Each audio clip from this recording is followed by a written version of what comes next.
Good evening, everybody, and welcome to the 2018 State of the City Partners in Progress event. My name is Ashley Nairhus, and I'm the Executive Director for the Thief River Falls Chamber of Commerce. Before we get started, I would like to say thank you to Northland Community and Technical College for hosting the event again this year and providing the tasty hors d'oeuvres that we enjoy during social hour. It's so fun to get to come out to the college and utilize the great facilities you guys have here, so thank you for hosting again. And special thanks to the City of Thief River Falls and Northland for planning this event along with us again. State of the City is a wonderful opportunity to learn about what is happening in our community. Last year the focus was on government and education organizations, but this year we're switching things up a little bit, and the focus will be on what is new in the business community. Tonight we have representatives from our 3 largest employers with us to share information about their respective companies. A lot of big announcements have occurred in the last year, and I look forward to learning more about them along with all of you tonight. In addition, we will hear from Northland and the City of Thief River. Before we get into that, I have to put in a little bit of a plug or I wouldn't be doing my job right. So I just wanted to share with you all that we have the annual TRF Day at the Capitol coming up on March 20th, and we are looking for people to come along with us. This is a great opportunity to join us in meeting with legislators from across the state to talk about issues important to Thief River. It's open to anybody that's interested in coming, and so if you'd like to, just contact the chamber. So now we will move on, and to kick off the night, I would first like to introduce the president of Northland College, Dr. Dennis Bonin.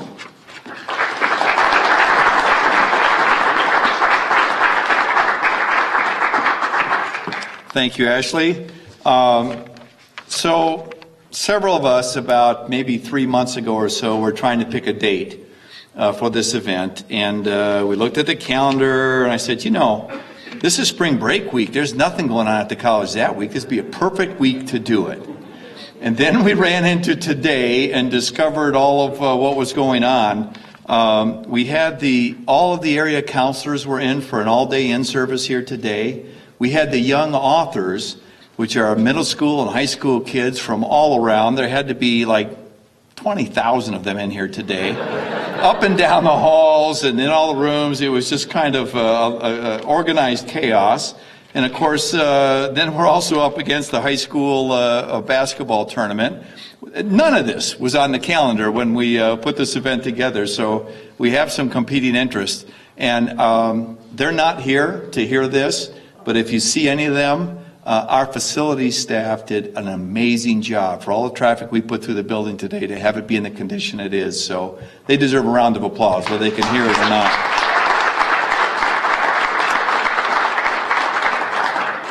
So I just got a couple announcements. I only had 4.5 minutes. It's hard for me to even say hello in 4.5 minutes. But a couple things I want to say. This announcement hasn't been made community-wide yet, but we certainly want to get the word out there that Northland is just about, we've got a couple more T's to cross and an I to dot or two, and we're going to go into a partnership with the Community Head Start program. We are going to take one of the wings of our building and dedicate it to that program. And we're right now, this summer, we'll be renovating some of our bathrooms into little people's bathrooms. And but we're very excited about that, being the community partner that we feel we are, to bring and make our facility available to the Head Start program and the traffic it will bring in the building. We're going to modify one of our driveways so we can have a drop-off site, and we're excited to bring those folks in here with us this next year. Yeah.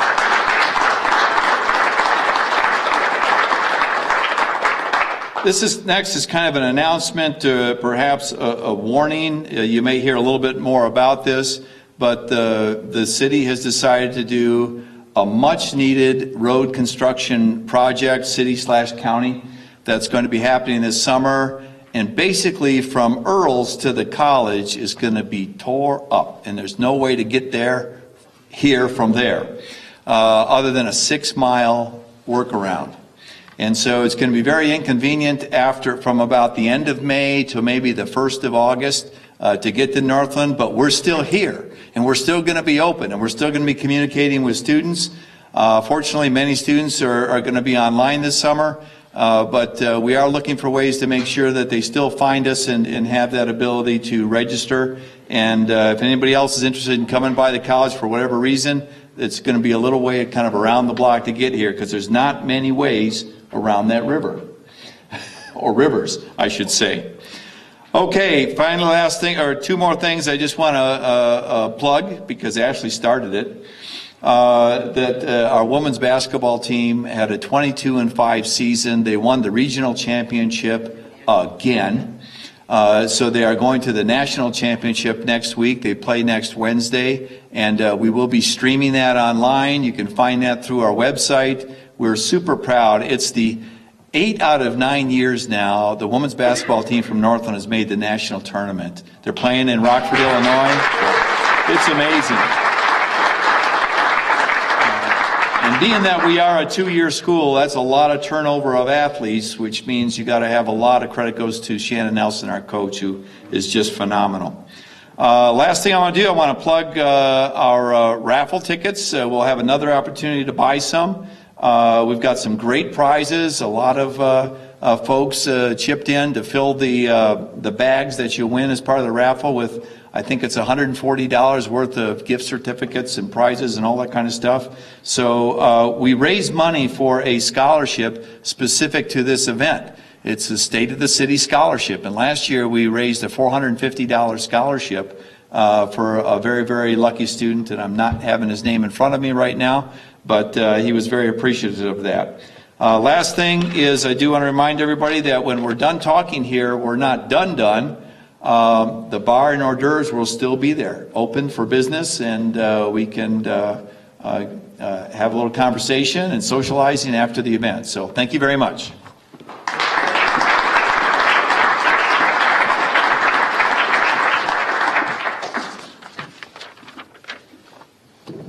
Thank you, Dr. Bona. Next, I would like to introduce Rick Trumpet. Rick has been with Digi-Key Electronics for 15 years, and in his time with Digi-Key, he has overseen human resources, and as Vice President of Administration, he is now focused on guiding Digi-Key's legal compliance efforts and overseeing government and community relations. Rick will be bringing us up to date on the company's expansion plans, given Digi-Key's June announcement of the intent to construct a new product distribution center facility in Thief River starting this year.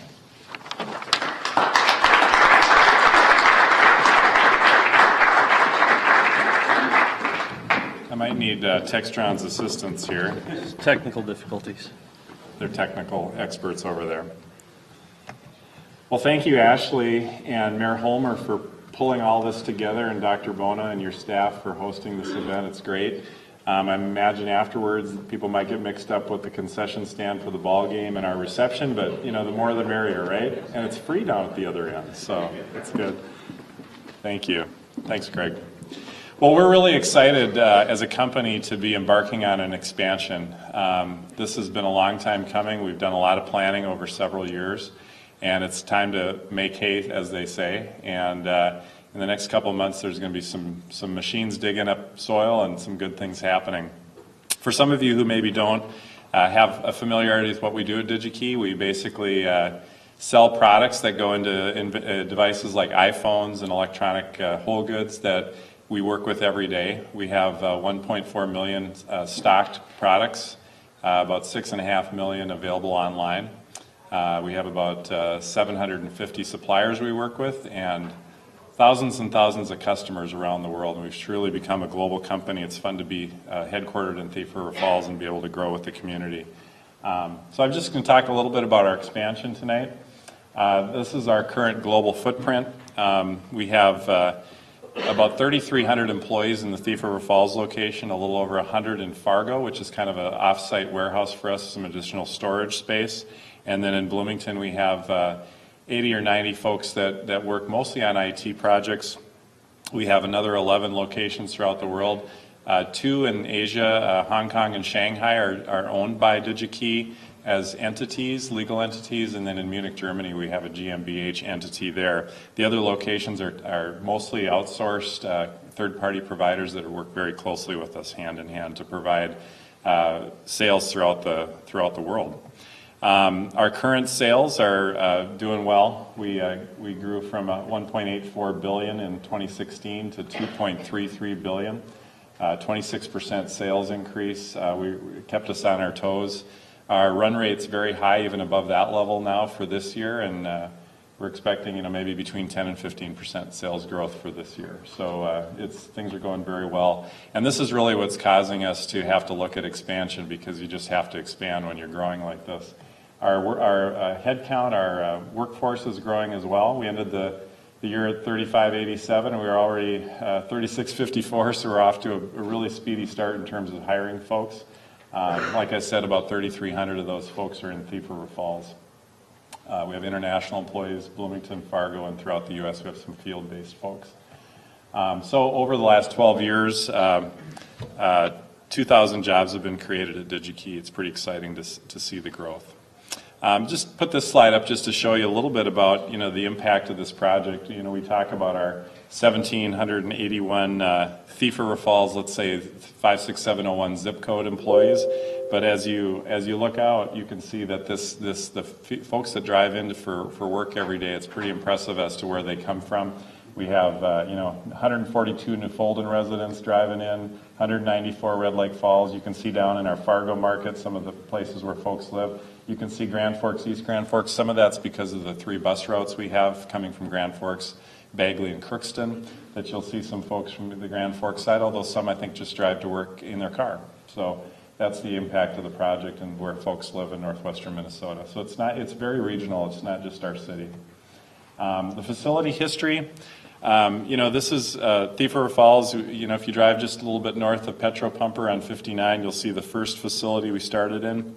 And we've expanded a lot over the years. This is just one of them, but this is a very, very large one. And so we're no strangers to expansions, and yet this is one of the most challenging but the most exciting. Our future Thief River Falls product distribution center is going to feature 2.2 million usable square feet over 4 floors within the building. It's a 1 million square foot perimeter expansion. Highly automated material handling technology, which is a big feature of this facility, is the ability to automate even more than we do now. So increased output and capacity and efficiency that comes with that. And then, of course, creating hundreds of new jobs, and we'll talk a little bit about that. So just some fun project facts. We've got a new building that's 2.2 million square feet. That's equivalent to about 22 football fields. With the Harts building and our current campus, that'll push us up to almost 3 million square feet here in town. We just built the parking lot last October. Our staff did a fantastic job working with great contractors for that. 1,700 parking stalls in the new parking lot, which is at the site where the old city municipal building was located. We're so appreciative to the city for working with us on that project and get that done so quickly after we made our decision to expand here. We're going to have 200 to 300 construction workers over the next 3 years, on-site construction and material handling equipment installation people. 8,000 precast concrete panels will go into the building, and about 25 miles of conveyor. That's a lot of conveyor. So far, if you look back at 2017, we just had a great year. We had Mayor Hilmer and I walked the halls of the Capitol together, talking to legislators, and others were down there, joined us. Dave Doherty, our president, was down there quite a bit, speaking to different committees. So we could have built this in other places, in other states. It's very, very costly to build an expansion like this onto an existing facility in rural Minnesota, where there's logistics challenges and other things, but we just love our workforce so much and just love the community. We really wanted to do that here, so the state was able to help incentivize us to do it here versus other places, other states where it would have been less expensive for us to do it, so to create a level playing field. The city was gracious to sell us the city property to Digi-Key after the legislation was approved and we made our decision. Then we demoed and excavated the city site. We had what we called a groundbreaking event. It was really a thank you to local and state officials and others, national officials that helped us through that process. And that was last September, October. And that wasn't like the physical groundbreaking, but it was more of a thank you groundbreaking. And then the new parking lot was built, and then general contractors was selected in November. And McShane Construction Company continues to work very closely with us, and they're doing a great job. They've gotten through just the first part of the bid letting process, and they're continuing on with that. So just some job creation facts, 250 new, maybe not new jobs, but people that are going to be relocating and doing the work here. So for construction and equipment installation between 2018 and 2021. 100 new Digi-Key jobs per year, 2017 to 2027, which is what we told the legislature we would do in terms of job creation, and in addition to the financial investment in return for the assistance they provided us. And we're proud to say that already 170 new jobs were created last year company-wide, including 140 new people here in Thief River Falls working with us that weren't here the prior year. So that's a great thing for Thief River Falls and the area to have the jobs coming in. We look at this as a couple of different things when you look at job creation inside the company. Pizza Hut, Wired Bean, Thief River Falls Pallet, UPS, FedEx, Brodeen's, Comfort Systems. These are jobs that are created inside our facility to support our employees beyond the 140 jobs I just mentioned. There's many more of these kinds of jobs where we have folks working inside our building. But then in the community as well, we hope the downtown and the college and the airport and the hotels and apartments also benefit by job creation to grow up with us as we continue to expand. And the jobs we're bringing to Thief River Falls continue to be very competitive. $15.68 per hour is our full-time entry rate right now for full-time. Mostly we hire into the sales and into the product distribution center order fulfillment jobs.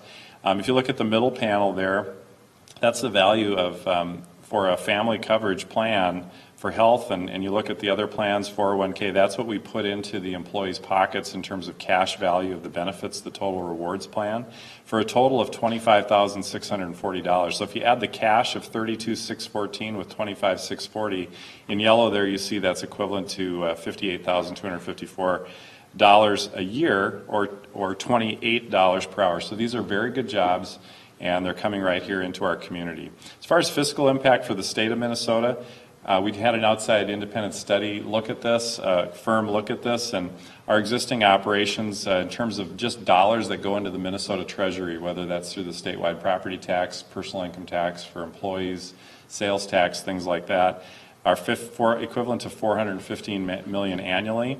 This particular project, once we're up, actually starting over the 10-year period and then divided over 10 years, equates to $188 million additional dollars for the state of Minnesota in fiscal revenue, meaning that future fiscal impact per year will be $603 million.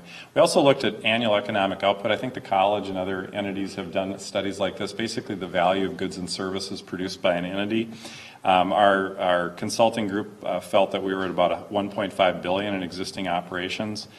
This project will add another $500 million, so long-term a $2 billion economic output value for the state of Minnesota. And then just maybe Mark Borseth or the mayor could probably better explain this, but West Thief River Falls is changing. If you look at the top of the slide there, I don't quite have First Street in there, but First Street's going to be extended all the way out to the Veterans Memorial Highway, Highway 59 truck loop. You see what we're going to call Technology Drive, kind of out the back door of Articat there. That will be extended over to the Veterans Memorial Highway. We've got a private truck route we're building from our new building out to the Veterans Memorial Highway truck route. And then you see there at the bottom, we're going to be calling it Digi-Key Street. It's just a little link street that takes it from the new west parking lot out to Greenwood Street. So you can kind of see in this slide too the size of that building. It's approximately a little more than 3 times the size of our current campus. And you can see where Articat's situated there too. The parking lot that's depicted just north, or just north of our building isn't going to be there. It's probably going to be on the west end. We're still making decisions on that, and certainly won't be built in the near term, but you can see also the parking lot we just built kind of below our expansion facility. So just the last slide here is just some of our goals going forward. We need to hire adequate numbers, of course, to support the expansion. That's not always easy in a rural market. We need temporary housing, and we need support for the construction worker influx, and I've been speaking with a lot of folks in the community about what we can do to help our folks, trades folks that come to town to help us. Sufficient long-term housing for Digi-Key hires. We still can't kind of rest on our laurels. I believe we really need to continue to look at housing and how that needs to be growing with our programs, with our hiring, and with Digi-Key's next iteration. And then we can't do any of this with disruption to our base because we don't want to go backwards. We need to keep growing sales and growing jobs, so we can't disrupt our customer base with poor service. We want to continue that high level of service. And then we need to be committed to safety, quality, and our core company values throughout this whole process. So those things that we hold near and dear, we can't let down even though there's a lot going on in our backyard. And then lastly, and I think this is one of the most important, we've just really enjoyed and benefited from fantastic collaboration locally. We've got lots of friends in the community at the state, at the county and the city levels, and just other businesses cheering us on. It's just been wonderful. And also at the state level, our District 1 delegation, Senator Johnson and Representatives Fabian and Keel, just fantastic advocates for northwestern Minnesota. And that's only got to continue for us over the next few years as we continue with this process. So that's kind of an overview of our expansion. Thank you for the time tonight, and thank you for this nice event.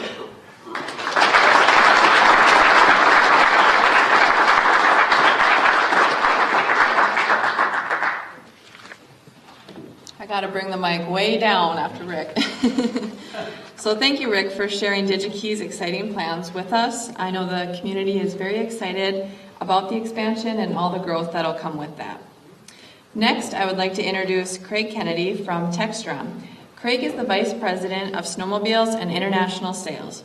Craig's tenure at Articat spans more than 18 years across multiple roles and disciplines.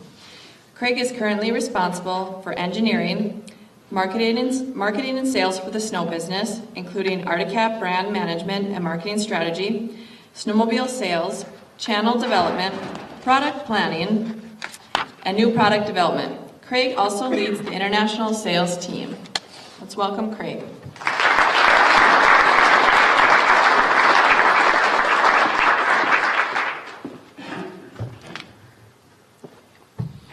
All right, let me get this switched over here quickly.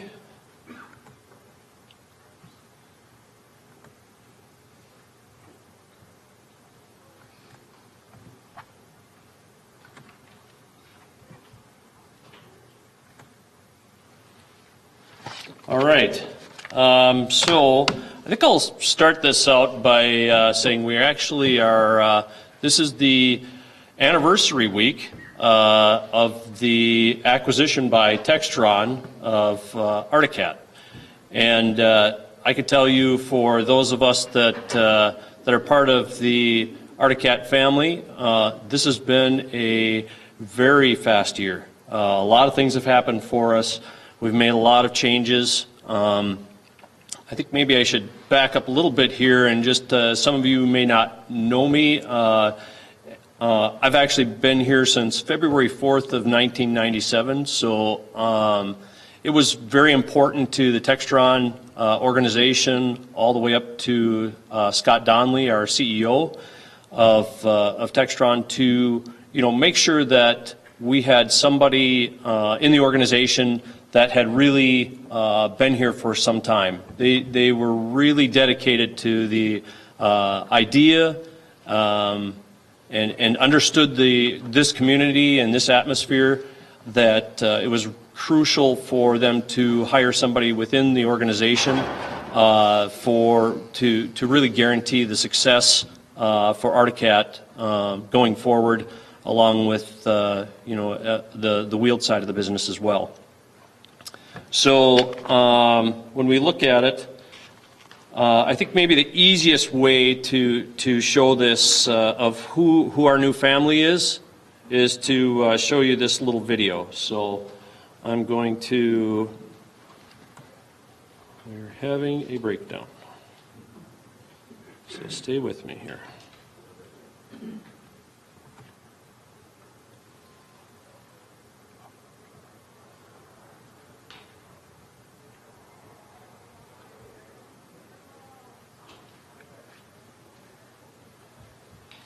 Technical difficulties, we will fight through it.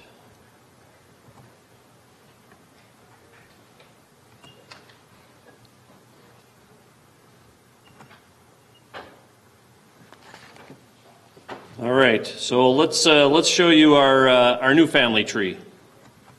When aviation is in your blood, you learn how to fly.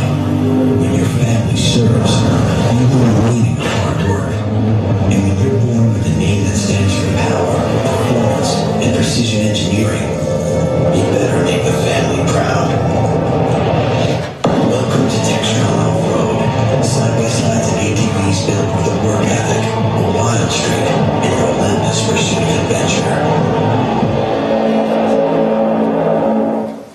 So this is a actual TV spot that we've been running on significant networks.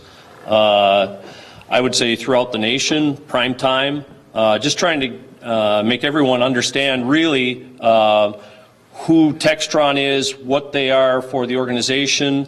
Some people may not recognize Textron Off-Road, but we've taken our ATV and side-by-side line and renamed them to Textron Off-Road. Arctic Cat, the name Arctic Cat will exist forevermore on the snowmobile product. That is not going anywhere, but it was crucial for future business when you think of it from a global standpoint. Textron Off-Road had a lot more substance to it when you got down to areas where maybe you were sitting down in Texas or Alabama and you'd hear Arctic Cat and they'd start thinking of refrigerators and cold things. So that's where it became very important for them to really rebrand what the wheeled side of the business was.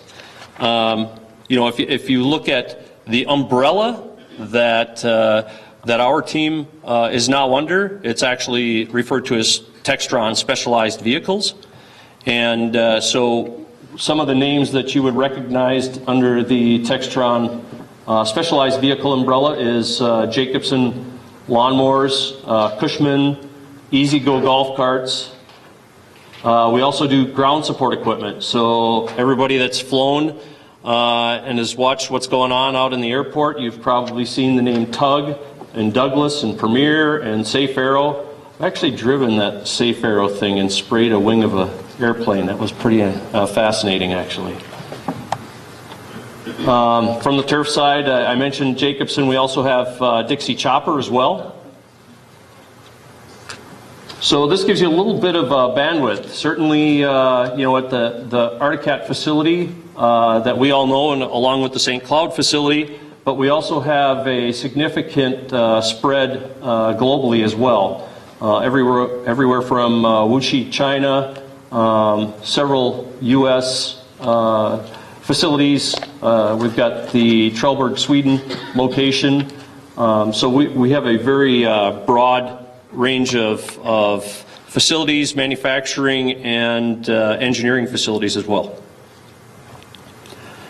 So product innovation is extremely important when we're talking about power sports business. And so I showed a couple slides here just to give some thoughts on what kind of products we're looking at.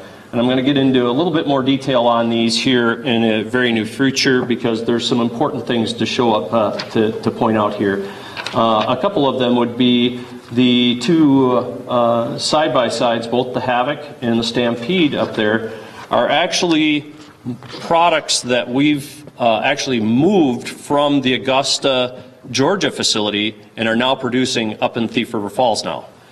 So when you talk about what this means to our families and what it means to our city, there's an extreme amount of investment that goes into really into the facilities, the new equipment, the productions, the people, and absolutely where our growth is going. So just touching on a couple of those. We did close the Minneapolis facility. So when Textron came in, we deemed it extremely important for the substance of who Arctic Cat was to really take that facility back down and bring the people back into Thief River Falls, like myself, for instance, and St. Cloud. They also made significant investments for CNC equipment and tube benders and cutters and robots, because a lot of the stuff that we had there was actually pretty antiquated. It had been around for a long time. Some of it was 20 years old and was in need of deep help. And that's the advantage of having being part of a family tree that big. There's some significant investment opportunities from that standpoint. So I shared with you we moved we moved a couple of products up here from Augusta, Georgia. We also took the engine manufacturing facility in Germany and took all of that tooling and all of that product, and we are now producing that in St. Cloud, Minnesota as well. We've made big investments in training. We are working on a program right now that we will be doing more training in the next 5 months than we did in the last 5 years at Arcticat. So this is a vote to the future of the people of Arcticat and the people of Thief River Falls for the future. We've also started an internship program, so we are bringing a bunch of young adults here from all over the country that will be working for us throughout the summer. We've actually partnered here with the college on trying to put them up over the summer. So this is a big deal to us. We're bringing people in from everywhere from South Carolina and Atlanta, Georgia, and Sanford University. We are pulling them from all over the country. And then secondly is the growth. If we look at what's going on there, we've added we're going to be adding a lot of people, both on the manufacturing side as well as we've got a lot of new professional positions open as well. So a lot of engineers being added as we continue to propagate even more people back up to Thief River Falls. So I thought I'd touch a little bit here on the products and go into a little bit of detail. I think we just got done with our show about 10 days ago, and it was met with a lot of applause, a lot of excited dealers. We've spent many millions of dollars improving their inventory position. This was a significant problem when Textron came in. And so we've made immense investments in cleaning up the dealers' inventories and making them healthy so they can be profitable, because truly it's a partnership between Arcticat, Textron, and our dealership network.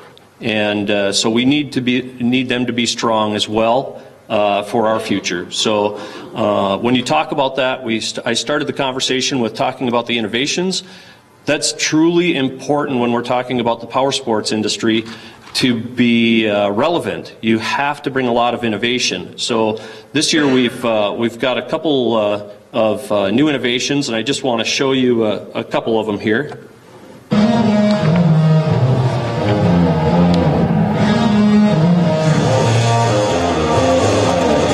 Mountain Cat with Alpha One not only owns the deep stuff, it reinvents the very idea of what a rear suspension system can be. Instead of a traditional twin rail design, the Alpha One has a lightweight, rigid, single beam system. Years in development and only from Arcticat, it allows the track to flex and conform to the snow. Just one of its many benefits: better flotation to get out of the hole. When I first saw this design, I was like, why didn't mountain snowmobiles have this 20 years ago? Getting in the deep snow just grabs and goes a lot easier. I got on the snowmobile, and it absolutely blew my mind. With a single beam in the middle, the pivot point now moves to the center, which gives you incredible control and maneuverability with far less effort. It only makes sense to have the track contouring to the mountain, allowing you to have more track on the snow. This thing just turns inside of itself so effortlessly. It'll spin around on a dime and just takes very little rider input to get it to do what you want it to do. When we're side hilling and we're cutting across old tracks, this thing, it's like you have a whole other suspension in the back with that track absorbing those hard tracks. It makes it so efficient on the steep slopes to ride this snowmobile. It's so easy, feels light. You just feel like you could keep going at the end of the day and not be fatigued. Part of the Alpha One's incredible performance comes from its innovative and lightweight design. Its single beam is made of extruded aluminum and magnesium and has a hollow box support system. That means fewer parts, and fewer parts means less weight. Well, the skid is more efficient. It's got bigger bogey wheels on the back. It's 15 pounds lighter. To help keep sled weight down even more, this single beam system helps you in one other way. There virtually is no snow buildup on this thing compared to a twin rail and deep, heavy, wet snow. Snow weighs a lot. Yeah, and you look at his Alpha skid. Well, this one cleans out better than ever. There's nothing to hold snow on that skid. The mountain cap with the Alpha 1 single beam rear suspension. The most innovative way to never stop ripping in the wide world of Arctic cat.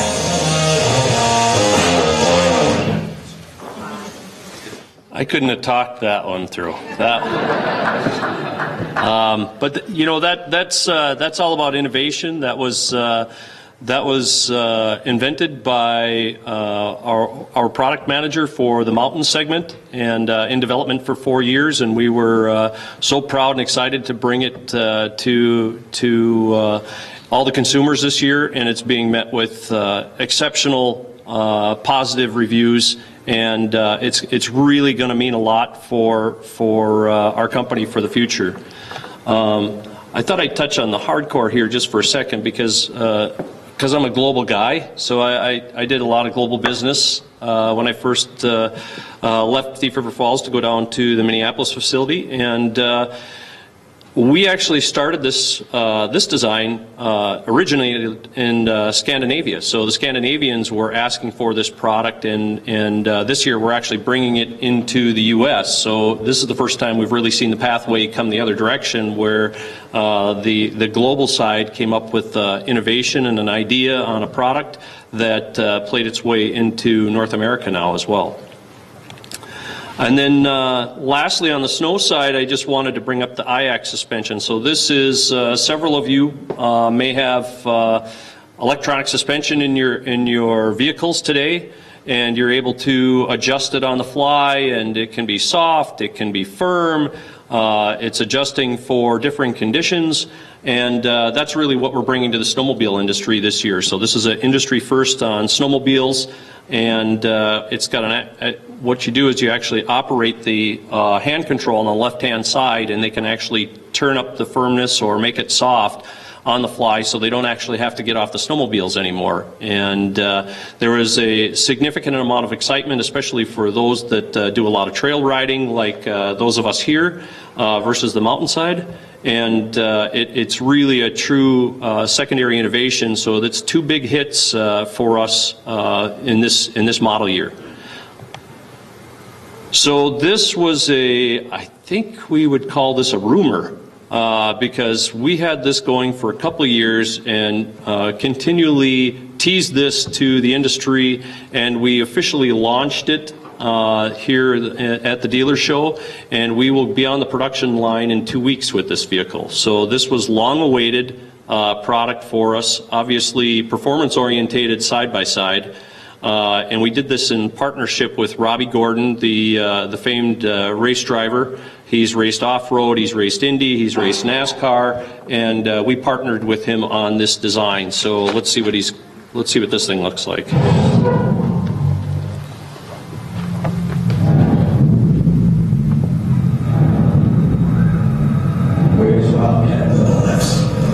Here's where.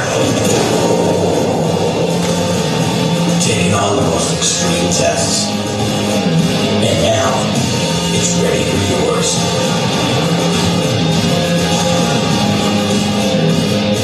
Wildcat Double X has arrived. Tell us where to take it next at rideovereverything.com.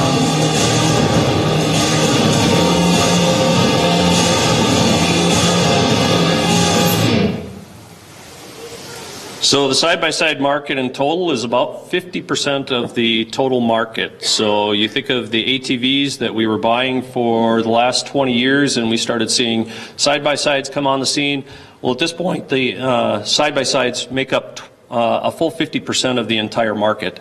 And certainly the performance side is important, but even more critical is the prowler segment, which is the utility side of it. So we've also just launched at the show this prowler model, and what I can tell you about it is as quiet when running as our golf carts. So from an industry first standpoint, this was a huge priority to the consumer base, whether we were talking about farmers or we were talking about people on a job site. Critical was being able to have a conversation in this vehicle and have it be extremely quiet. So it's not only going to be extremely capable from the standpoint of what it can haul, what it can do, but it is extremely well fit and finish, and the sound or lack thereof is extremely impressive. So I'm gonna close this out, and I got to make sure I grab my notes here so I don't miss anything. So I'm going to close it out by saying we talked about the dealer channel and how important they are to us. Beyond the investments that we're making in our facility, we're also making investments in all these dealerships throughout the country and into Canada and around the world to make sure that they are healthy for us to grow in the future, so that we are building for a better business model in the future. We were able to acquire a lot of the dealer network that came with the Textron side, so we were actually able to merge a lot of the dealer network that was out there between the Articat side and the Textron side. So we've become a very solid foundation for the future for our distribution. And then, I think the best way to state it is we've made a healthy dealer network so that we can move forward in the future. So we were obviously acquired by a great company that had a vision of success for the Articat and now Textron off-road brands. They saw a vision of the people and this community and what it meant to them, and I can tell you they are all in on making sure that we progress, we move forward, and we fill up that facility for years to come. So with that, I thank you and appreciate your time.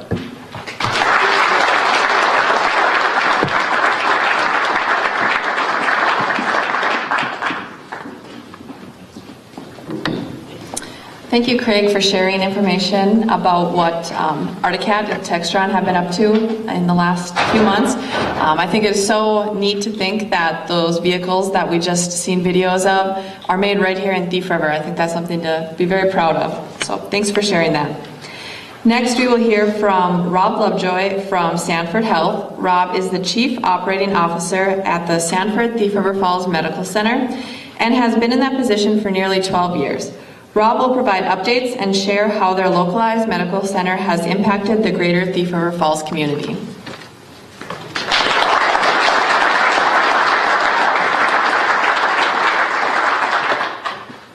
Well, good evening. I wanted to share a little bit with you about my personal life history and show you how that ties into where Sanford Health as an enterprise system, as well as Sanford Thief River Falls, is going. It's really rather simple. We're growing together. We're growing together, more services close to home. And I'm going to share a little bit about my past history and how we've connected those dots over the last 12 years. Back in January of 2006, I remember we first became what's called a critical access hospital. And what does that mean? It means that there are different funding sources and opportunities for us to be stable and strong in a community where the services are needed in the rural areas. And previous to that, we had never gotten there. We got there. In April of 2006, for the first time, we had 24/7 coverage of a provider, a physician, in an ER. I had not ever experienced an ER that didn't have that. In November of 2006, we made a deal with St. Francis to take on our long-term care facility.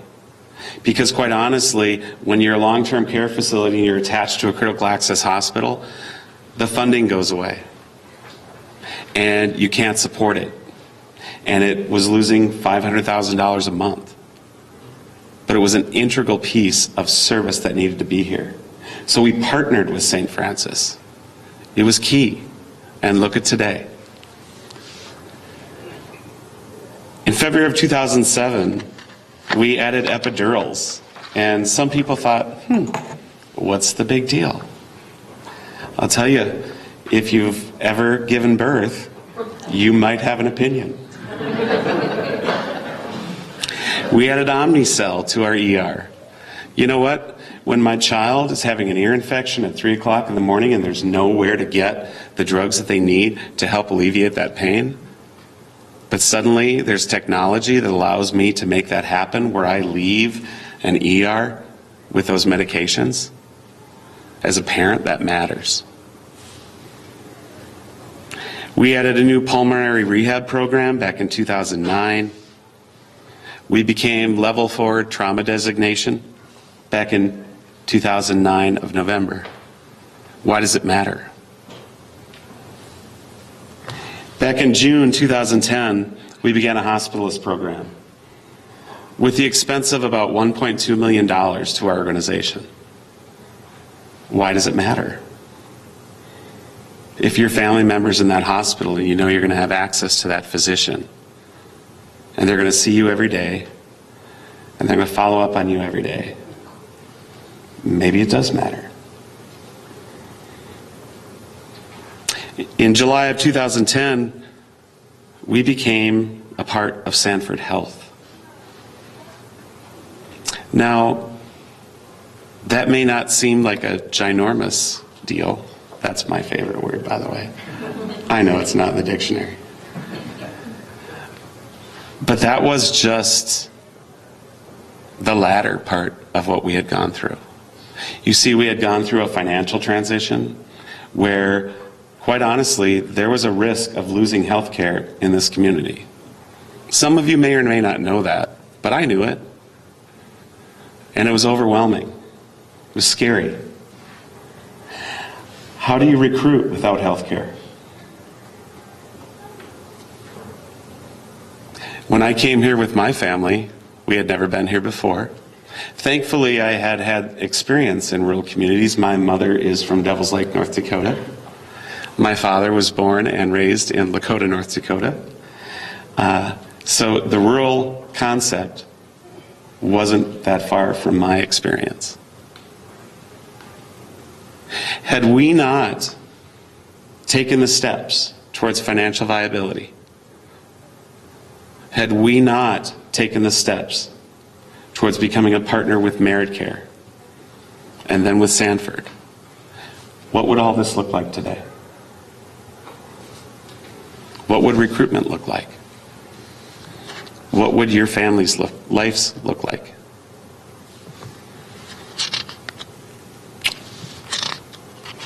Back in January of 11, we added occupational health. In October of 11, we added eye services.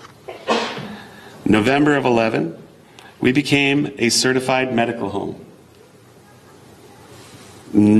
That may not mean much to you. But if your diagnosis is cardiac failure, CHF, asthma, high blood pressure, it might matter. You see, because we need to be proactive. And adding a medical home means that we have RN health coaches that are out there looking out for your care proactively. And we've integrated behavioral health services to that. Because guess what? I will be very honest. I am not overweight for any other reason than what goes on up here. It's behavioral. So how do we become proactive in that? How do we motivate me, you, and all of you to change? Change is not an easy thing, but it is required to grow. And that's what this community continues to go through.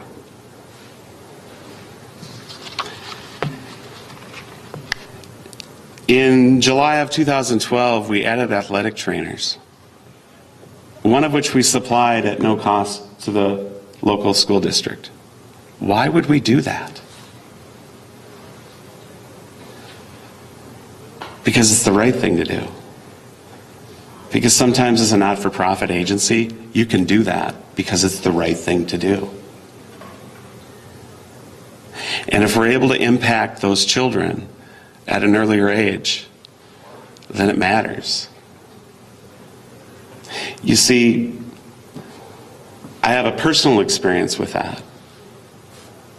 When I moved here, I came with my wife, Kim, my best friend, and my daughters, Anna and Allie. Allie was a volleyball player and a great leader in my life. And she was hit by a volleyball at a very high rate of speed by an incredibly good hitter. Practicing. She had a concussion. And then, because we work in this community, we live in this community, we had this amazing thing happen where we supported growing and improving our schools by spending $50+ million to grow that. Unfortunately, at the same time, my daughter, Allie, was walking through the gymnasium because they were doing construction in the hallway. And shortly after, she had her original concussion, a basketball hit her in the head. And she had a second concussion. And as a parent, it was incredibly difficult.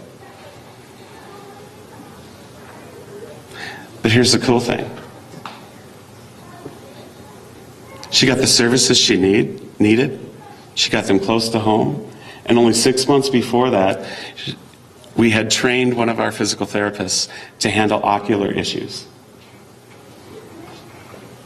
And what we found out was that Allie had an ocular issue and that had to go through physical therapy to get her back to where she needed to be because the headaches just wouldn't go away.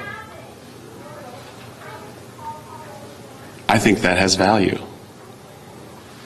That's why we do what we do.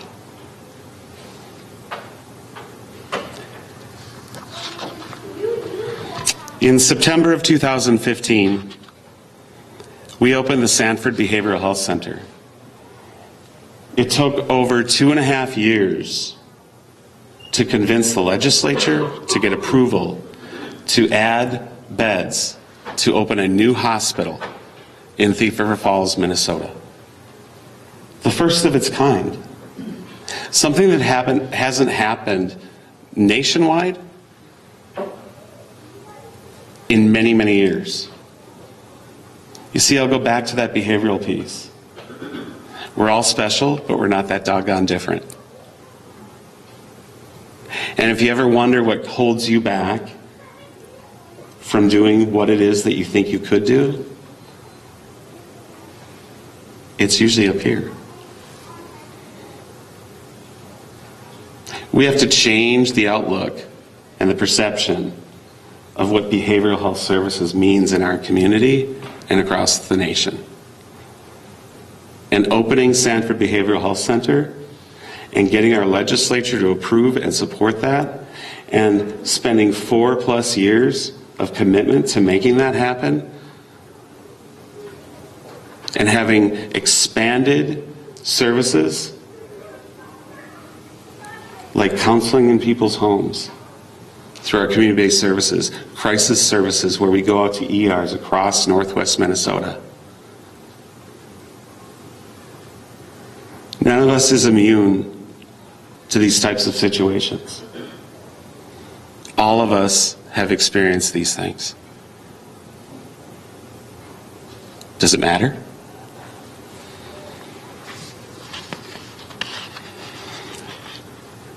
In September of 15, we moved our wellness center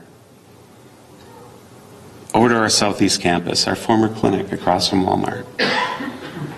Some people said, why?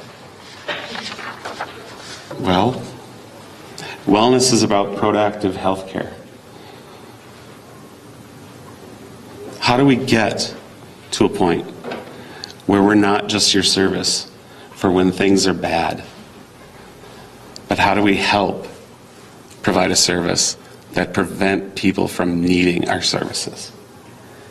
Now, I'm sure if I pose to you gentlemen that your job is to reduce the amount of snowmobiles or electronic components that people purchase, you'd look at me and kind of think,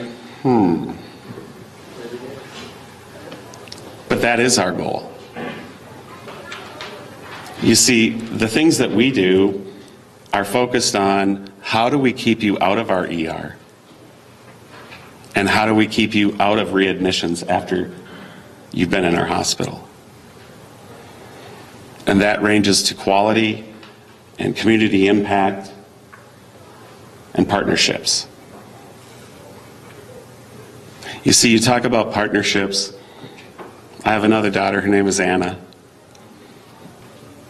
And I shared with Dennis earlier, I said, this is a four-year college. In case any of you don't know it, I can prove it. Anna had 2 years in to get her AA degree. Worked for Digi-Key, was awesome. Digi-Key even supported her moving to Fargo because she couldn't decide what she wanted to do. She got her AA degree, but now what? So she spent a year in Fargo. And Digi-Key, a partner of my family, helped her be employed in Fargo until she came back one day and sat in front of my wife and I and said, guess what? I've decided what I want to do. I'm going to be a nurse. And I think both of us went, what? Because she always said I'd never do that. That's not something I'd do. But see, people's perspective of nursing is the perspective they experience. She found out there's something called nursing and behavioral health. And she's currently employed as an LPN on our inpatient behavioral health unit, and she loves it. And she's about to graduate from Northland with a degree as an RN. And she's very much hoping her next step is to be an RN on our inpatient unit in behavioral health. Does that matter? It does to me. If I need the service, it does to me. And having a facility and an organization that supplies us with nursing at a level of quality and output that this college does is unheard of. I work in a very large system. We employ 28,000 people. And I can't tell you how many times I've heard other people in other locations saying, what do you mean you don't have a nursing shortage? Because we have a college here that supports that in our community and makes that happen and supports growth in our community.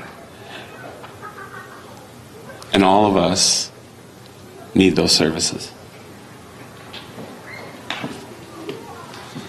We have a respiratory therapy program too. Yes, you do. Continue to progress.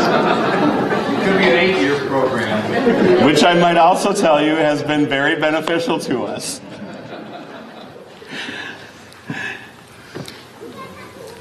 So why does it matter to you? This community is amazing. It's incredibly rare. I don't know that people really understand that when you bring the dynamics of business and services, whether they be healthcare or from our community,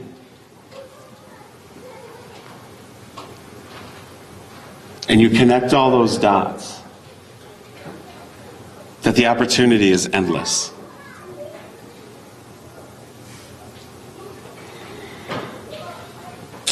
My personal life passion is to stretch and grow people to do things they've never thought they could do before. If you were to ask someone in my family or most people I work with, there are days where they would look at me and go, here he goes again. He's going to stretch me to do something I never thought I could do before, or maybe just chose not to. The reason is because that gift was given to me by many people in my life. It's about paying it forward.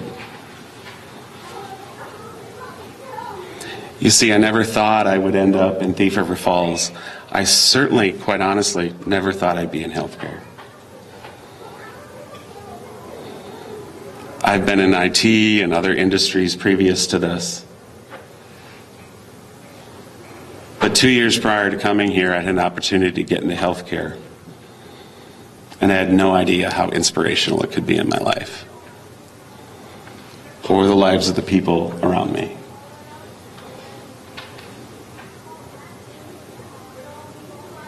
I think about what Sanford Health as an enterprise organization is doing. Genomics. I love it. Imagine targeted medication management with outcomes and significantly fewer side effects. Imagine not taking something because it's clear it won't work for you, even though it worked for someone else, because of your genomics.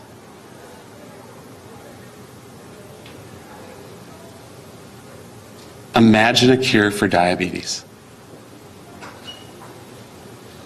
I recall talking with my former CEO, Chris Harf, years ago when I first heard that Denny Sanford was committing $400 million to a little place in Sioux Falls, South Dakota, and having a conversation with her about, wow, wouldn't that be cool if it was us? And then it was. It was a process. We did become Medicare. We did integrate with Dakota Clinic providers. We were stretched and grown. But for what I believe is the better of this community.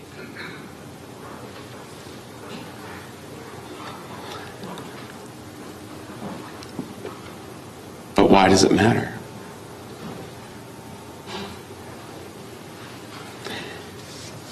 I'm going to share a little story with you, and I have a handout that you can all take with you. It's a story about a nurse that I've worked with since I've been here. Her name is Jill Levine. Leading up to Jill Levine's 50th birthday, life couldn't get any sweeter. Her first grandchild was on the way, and he wasn't gardening or antique shopping. She was with her second family at Sanford, Thief River Falls, where she has worked as a registered nurse for more than 25 years. Quote, some people hate the thought of turning 50, but I was looking forward to it. She said, I was going to be a grandma. And then this hit. Back spasms. Blamed on her physically demanding job from Jill, she made the assumption she was okay. She wasn't. Eventually she bounced off the wall and the pain was excruciating. I never experienced anything like that in my life. Levine finally realized there might be something more serious wrong than just an achy back. And she was right. The MRI revealed 3 compression fractures, indicating an unusual level of weakened bone mass for a 50-year-old. Doctors pursued more testing until they discovered the true source of Levine's pain: cancer cells in her bone marrow. She was diagnosed with multiple melanoma. I was a very healthy person up until then, Levine said. I went to the doctor for my routine checks every year. I wasn't on any medication. I never had a surgery in my life. To go from this diagnosis to where I was? During this time of uncertainty, Levine leaned on her faith, her immediate family, and especially her Sanford family for support. I've been so pleased because I've got my family. I've got my coworkers and my Sanford family around me, she said. The network of Sanford specialists developed a treatment plan specifically for her. It included oral and chemotherapy in the form of a shot administered conveniently at Sanford Thief River Falls.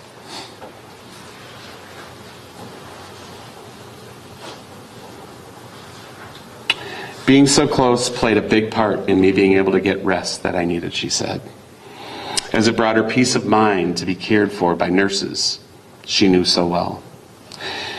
When I would go there, I didn't feel like I was in the deep, dark hole because I would see them. Labine said, even with diagnosis and knowing that what's going to happen in my life, they brought hope to me. After the treatments and a successful stem cell transplant, she celebrated remission for nearly a year. I got back to work full-time in Thief River Falls and everything was going wonderfully, she said. My back was feeling great and I liked that I was normal. But during a routine exam, her doctor found a soft lump in her breast, which turned out to be an aggressive type of breast cancer. Fortunately, it was caught early in stage 1.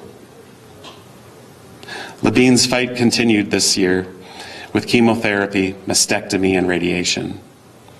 Although she was disheartened and frustrated to battle a second cancer diagnosis, she knows she's in good hands at Sanford Thief River Falls. She's as close as ever with the Sanford Infusion Center nurses. My Sanford family is right there with me, encouraging me all the way, she said. Labine knows more than ever how important it is to have services and facilities like Sanford Infusion Center available close to home. Hopefully cancer will never affect a person in their lifetime, but it does. Having this facility is invaluable, she said.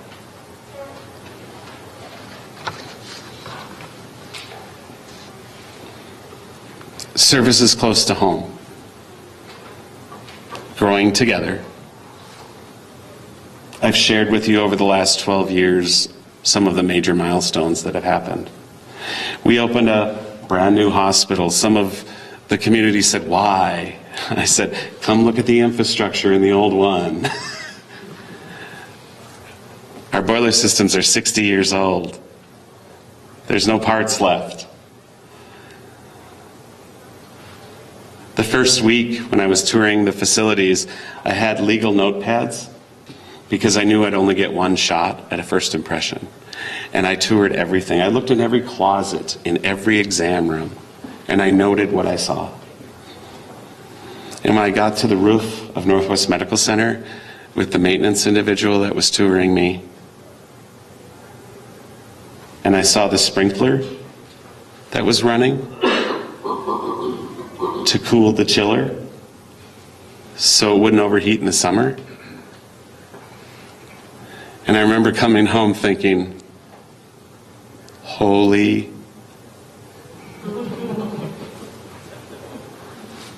this isn't what I thought I signed up for.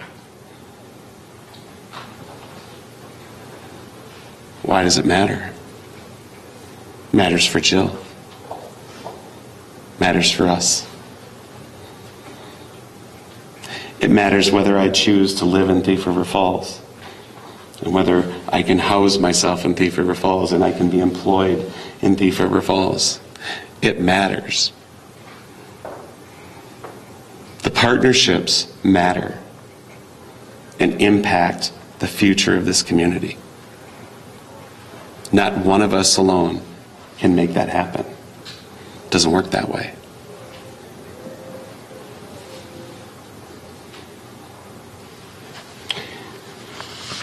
I'm proud to share with you that for the first time, Sanford Thief River Falls will be part of a cancer clinical trial as part of the Sanford Health Research System,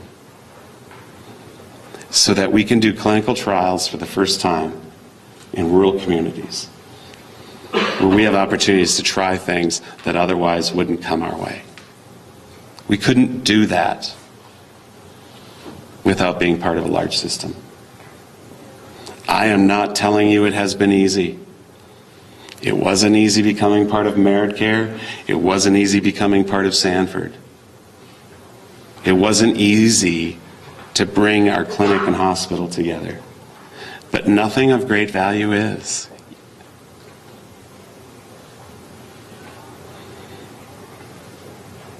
We continue to be working very closely with the Schuett companies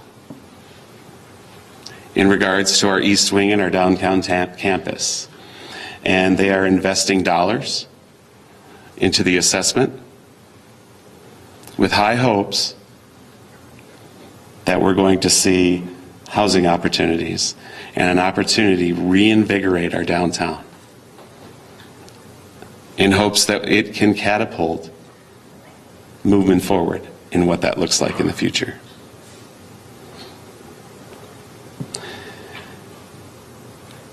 We've expanded and grown in our wellness center, children's opportunities, families' opportunities. When I came here 12 years ago, there was nothing to do with my daughters in the middle of winter. One of whom was rather active like me. I won't say her name, but she might be sitting in here.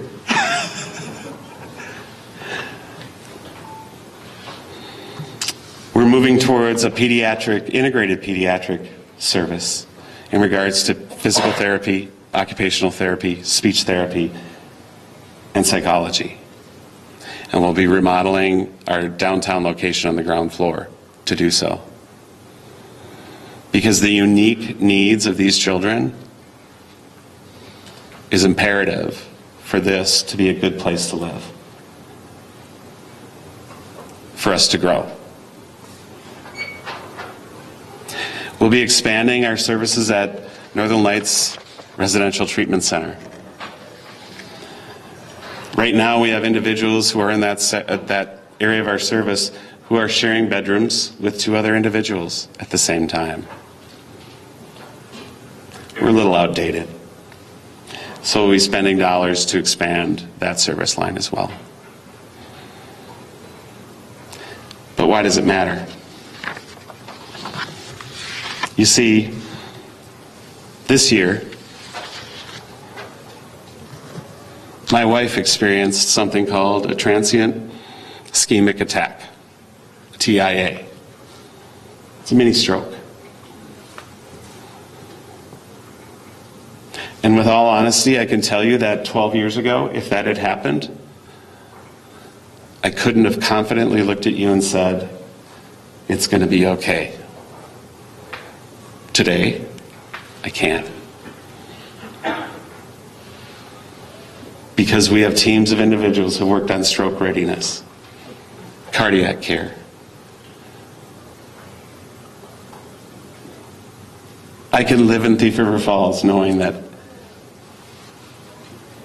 it's safe for my family to live here. And if I need, heaven forbid, to transport my wife or me or a family member or a community member, I can still meet the golden hour and have her in a cath lab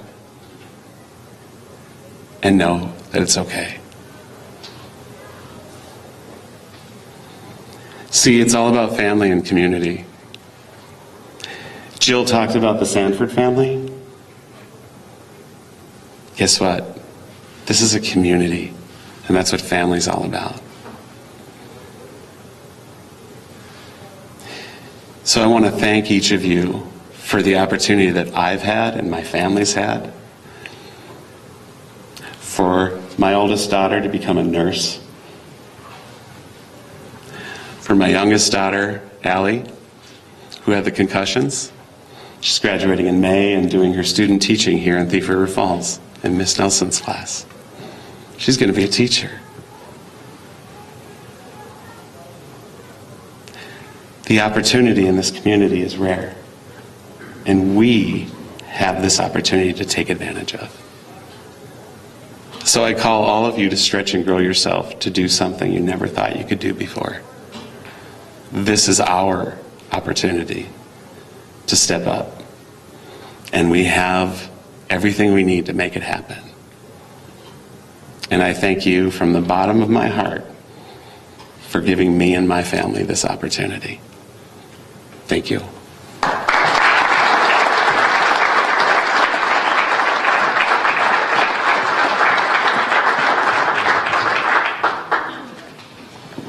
Thank you, Rob, for sharing your story, and thank you for having Sanford in our community and caring for all of us. So next, I would like to welcome our Mayor, Brian Hilmer, to the stage to discuss the state of our city of Thief River Falls.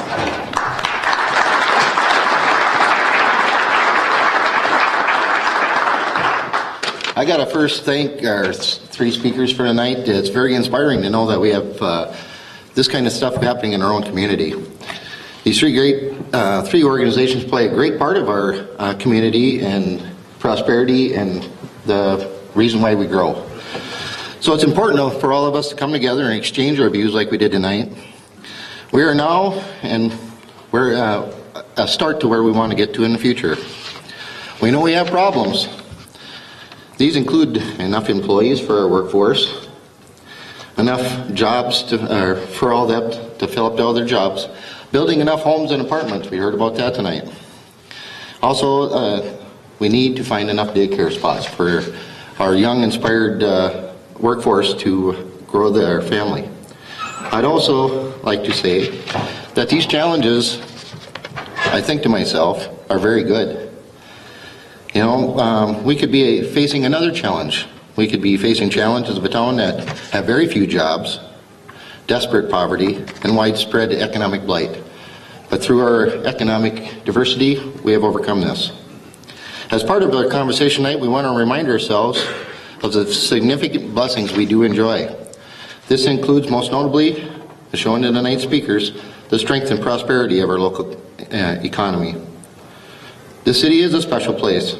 As we remind ourselves of the blessing we enjoy and look into the bright future, we also have to remind ourselves of one fundamental truth. Our prosperity is a result of private entrepreneurs investing in our community. In some communities, government puts itself in the center force of its economic growth and betterment. In Thief River Falls, our city views are a little bit different because we like to partner with the businesses and like to be a junior partner at that. Beyond the great relationship I enjoy with Sanford, Textron, and Digi-Key, we also recognize that there are a lot of other great businesses in our community. While we want all businesses to survive and thrive in our community, government job isn't to pick winners and losers, but to go out and do the best we can on recruiting them. Government's job is to provide a first-class infrastructure, well-educated citizens, and a safe community. If we do our job, then our businesses, both big and small alike, through their investment, provide employment opportunities to our residents, economic vibrancy through purchases of materials, products, and services from other businesses, payment to our utilities, both private and public, property taxes, and most importantly, the active commitment that the communities have who live here, raise their families here, and make so many positive contributions to our community. This is our business model that has been proven successful over the past 3 years as mayor, and I want to thank you for all your commitment to support all the businesses we do, big and small, in our community. And with that, I feel that we have a great future ahead of us, and one of the things that is involved is the expansions of these three businesses. But as we can tell, we're going to have a lot more expansion within the growth of small businesses, housing, and everything that was going to tie to this. So thanks for being here tonight. Thanks for listening to our speakers, and we'll see you in the future.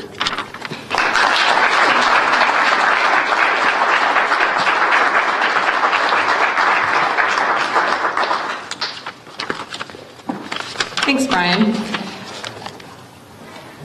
I would like to now introduce Lars Dyrud with the Northland Community and Technical College Foundation to talk a little bit about that and conduct our raffle drawings.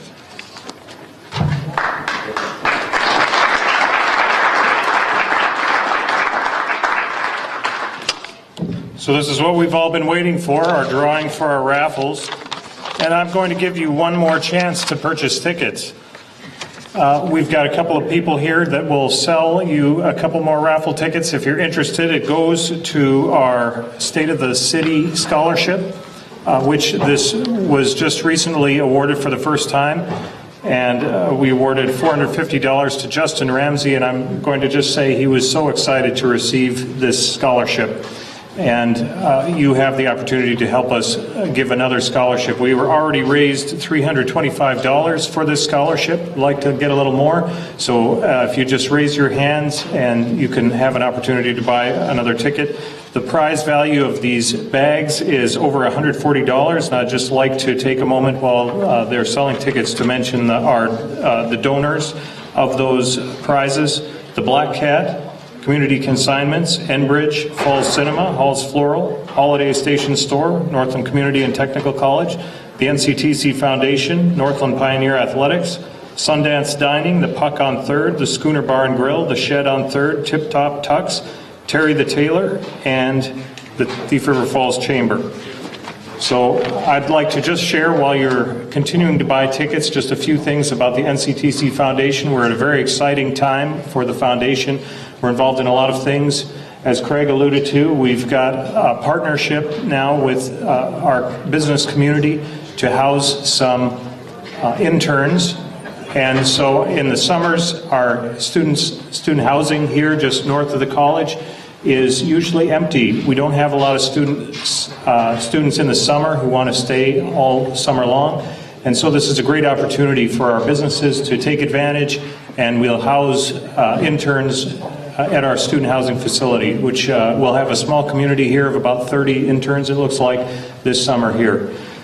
We also have a great opportunity here before us. The Engelstead Family Foundation challenged the Nctc Foundation last year to raise $100,000. And once we raised $100,000, they would match that with another $100,000.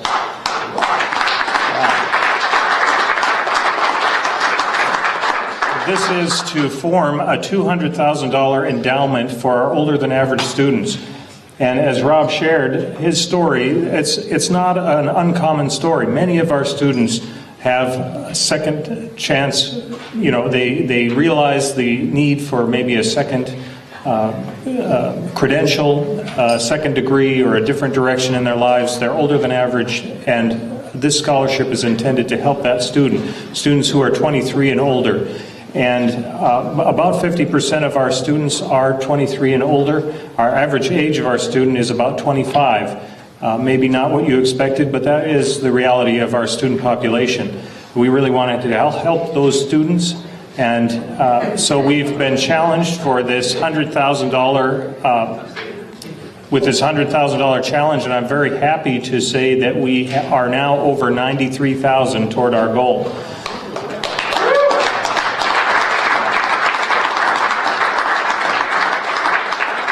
Our deadline is April 1st, so we have a little bit more time for you to join this opportunity. And you know, this is just a great opportunity. It's not often that you have a chance to double your money. It's tax deductible, and with the Nctc Foundation, there are no fees on your donations. So 100% of your donation goes to the cause, the scholarship, the fund that you designated to. So we're very excited about that. Thank you, Lars, and congratulations to the lucky winners out there. Also, again, thank you to all the businesses who donated items for the prizes. That's really appreciated. Special thank you again to Textron, Digi-Key Electronics, and Sanford Health for being our featured speakers tonight. And as we conclude, I'd like to say thank you again for attending this special event, and I hope that you enjoyed it.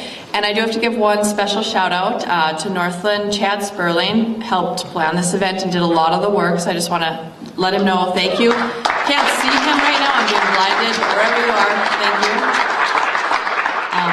But again, that concludes our night. As Dr. Bona said earlier, it sounds like the cash bar is still going, and there should be some food out there, so you can head back to the Commons if you would like. Have a good night, and thanks again.